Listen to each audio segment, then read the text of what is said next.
Citoyennes, citoyens, bonjour et bienvenue dans Dernière Nouvelle des Étoiles. Avant de démarrer, laissez-moi prendre une minute pour une annonce qui concerne la chaîne. Vous vous rappelez peut-être de notre vidéo sur les boucliers thermiques gonflables sortie il y a quelques semaines. Suite à sa diffusion, l'entreprise Atmos qu'on évoque dans le dossier nous a contactés pour nous proposer une opportunité assez ahurissante. Ils vont faire une première démonstration d'un système de rentrée atmosphérique gonflable l'année prochaine. Ils commencent à intégrer des charges utiles et ils se rendent compte qu'il leur reste un tout petit peu de place. Ils nous ont ainsi proposé de concevoir le design d'une plaque métallique qu'ils vont fixer à l'arrière de la capsule et qui devrait donc survivre à la rentrée avec elle. Ce sera un morceau d'histoire spatiale européenne auquel on souhaite donner un vrai sens. Idéalement, on aimerait ensuite la donner à un musée pour que n'importe qui puisse venir la voir. Comme cette chaîne c'est aussi la vôtre, on souhaiterait vous solliciter sur les différentes idées qu'on a eues. On a lancé un travail préliminaire de design et il va nous falloir des retours. Si vous êtes intéressé par cet effort, vous pouvez rejoindre notre Discord pour discuter via le premier lien qui est en description. En attendant, place à l'actualité spatiale.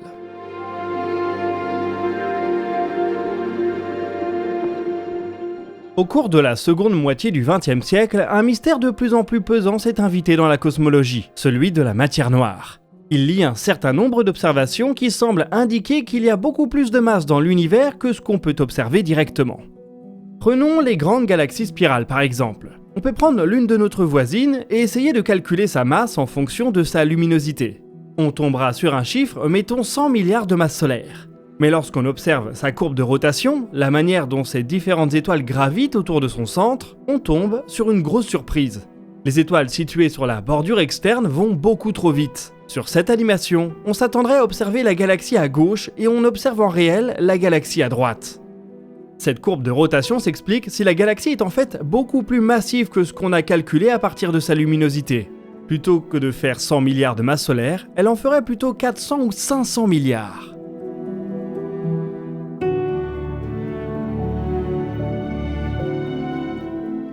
Depuis plus de 50 ans, astronomes et physiciens des particules cherchent donc cette masse manquante qui affecte les galaxies mais qu'on ne peut pas voir. Pourrait-il s'agir de planètes errantes, de particules presque dénuées d'interaction, voire même le signe qu'il faut revoir notre théorie de la gravitation ? Rapidement après la découverte de la matière noire, une hypothèse a été émise. Et s'il s'agissait tout simplement d'un très grand nombre de trous noirs ? Ce sont après tout des objets massifs qu'on ne peut pas voir. Ils forment donc de bons candidats. Il semble cependant qu'il n'a pas pu s'en former assez via les mécanismes de formation qu'on connaît. C'est là qu'entrent en jeu les trous noirs primordiaux, une classe hypothétique de trous noirs qui aurait pu se former juste après le Big Bang. Ils pourraient avoir n'importe quelle taille et donc être tout petits, ce qui permettrait ainsi de les cacher aisément à notre vue. Il y a quelques jours, une équipe du MIT a essayé de modéliser la manière dont ces trous noirs se seraient formés. Leur simulation indique que tout se serait joué dans le quintillionième de seconde qui aurait suivi le Big Bang, avant même l'apparition des protons et des neutrons. Les trous noirs primordiaux se seraient donc formés en absorbant des quarks libres et des gluons, des particules qu'on ne peut pas trouver à l'état libre dans l'univers actuel, car ce dernier évolue à des niveaux d'énergie bien trop bas. Là où les choses deviennent intéressantes, c'est que leur simulation montre également que la plupart des trous noirs primordiaux ainsi formés seraient de petite taille. Ils auraient ainsi la masse d'un astéroïde et la taille d'un atome. Il ne serait donc guère étonnant qu'on ne puisse pas les détecter. Sous cette forme, il pourrait ainsi expliquer une grande partie de la masse manquante qu'on attribue à la matière noire.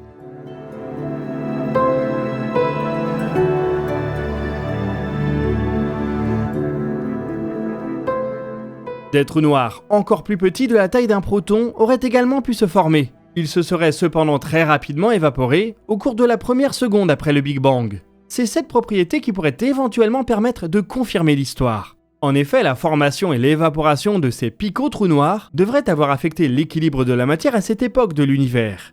Et on pourrait encore en trouver la trace aujourd'hui. Les trous noirs primordiaux ont le mérite d'apporter une solution à la matière noire sans faire intervenir de nouvelles particules. Leur existence est cependant loin d'être prouvée. Il reste extrêmement complexe de simuler les conditions initiales du Big Bang. Des trous noirs, eux-mêmes guère plus gros qu'un atome, auraient cependant les propriétés d'une quasi-particule entièrement invisible et très massive. Allez, sans transition, on retourne sur Terre pour s'intéresser au projet spatial le plus démentiel de notre époque, le Starship.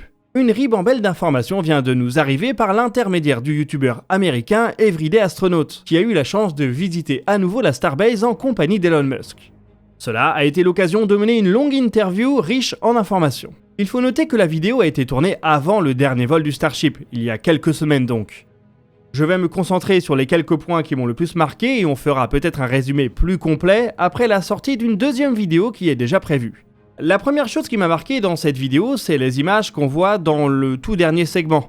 La Star Factory est absolument immense. On a l'impression d'un bâtiment sans fin et c'est un exemple fort des infrastructures gigantesques que SpaceX a déployées pour soutenir son projet le plus ambitieux.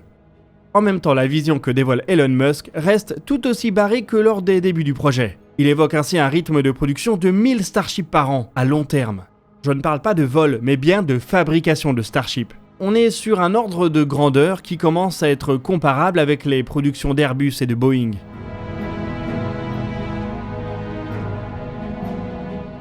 Comme autre point de comparaison, SpaceX fabrique aujourd'hui environ 200 étages supérieurs de Falcon 9 par an. Il y aura cependant besoin de beaucoup moins de boosters Super Heavy. Le rapport final devrait être de 1 à 5. La flotte de SpaceX devrait ainsi compter 5 Starships pour chaque booster.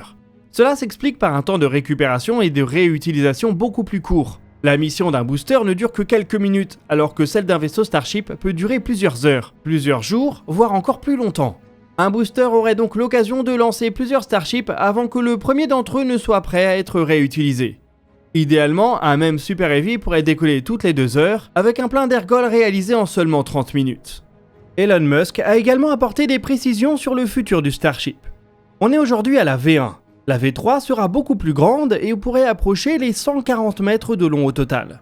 L'objectif est qu'elle puisse emporter 200 tonnes en orbite tout en conservant une réutilisation complète. Une des charges utiles de ces monstres sera la version V3 des satellites Starlink. Les nouvelles galettes de l'espace devraient faire jusqu'à 7 mètres de diamètre. Déclinées avec Starshield, cela devrait offrir des capacités très intéressantes dans tous les domaines. Télécommunications, observation de la Terre, positionnement, etc.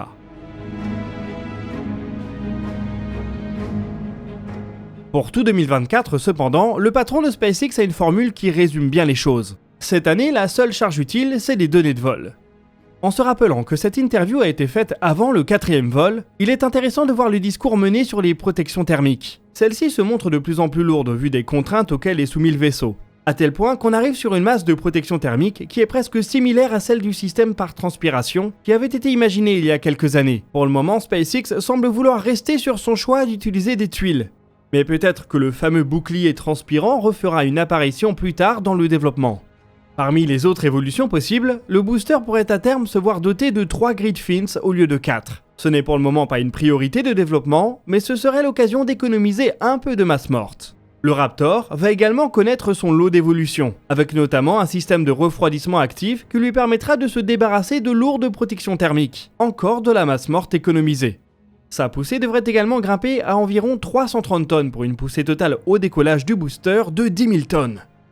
Le programme Artemis a été relativement peu évoqué, si ce n'est une brève évocation du problème des pieds lunaires. Ils devront être assez grands, SpaceX en a conscience, et on attendra donc de voir quelles solutions il propose. L'ambition de l'entreprise américaine ne faiblit clairement pas, et on peut donc s'attendre à de nouveaux coups de tonnerre qui risquent de complètement chambouler le secteur spatial mondial. La perspective est devenue bien trop réelle pour continuer à se voiler la face.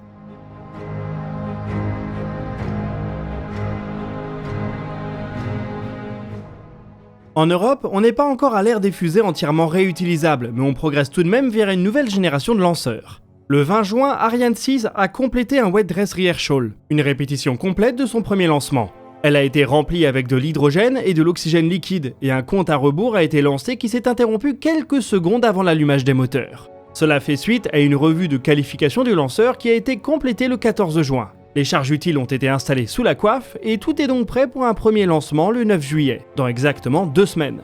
Bien entendu, on verra peut-être de petits reports de dernière minute, mais c'est assez fréquent dans le premier vol d'un lanceur. Ariane 6 semble cependant en bonne voie pour prendre enfin son envol et redonner une capacité de lancement lourde à l'Europe.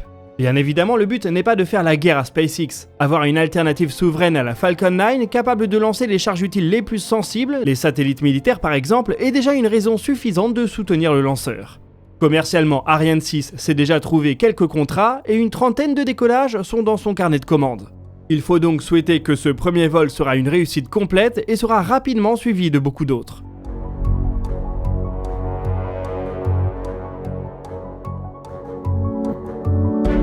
Et puis les Américains ne réussissent pas tout non plus, loin de là.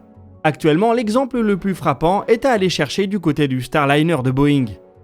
Le vaisseau a souffert d'une série de fuites d'hélium depuis son premier décollage habité, si bien que la NASA préfère retarder son retour sur Terre pour se permettre d'analyser la situation. Le retour était en effet prévu pour aujourd'hui, mais il n'aura finalement pas lieu avant juillet. La NASA n'a pour le moment communiqué aucune date précise et le vaisseau pourrait rester amarré à la Station spatiale internationale jusqu'à 45 jours. Et pour finir, on surveille aujourd'hui le retour sur Terre des échantillons de Chang'e 6. La mission la plus ambitieuse à ce jour du programme spatial chinois vient probablement de se terminer à l'heure où vous regardez cette vidéo. Si tout s'est bien déroulé, la Chine possède dorénavant les seuls échantillons de la face cachée de la Lune. C'est un véritable tour de force qui montre une maîtrise exemplaire du voyage lunaire. Est-ce que cela permettra de passer au vol habité facilement et rapidement ? C'est une démonstration qui reste encore à faire. La Chine profite en tout cas d'un bel élan lunaire, et on prêtera particulièrement attention aux prochaines annonces qui nous viendront de Pékin.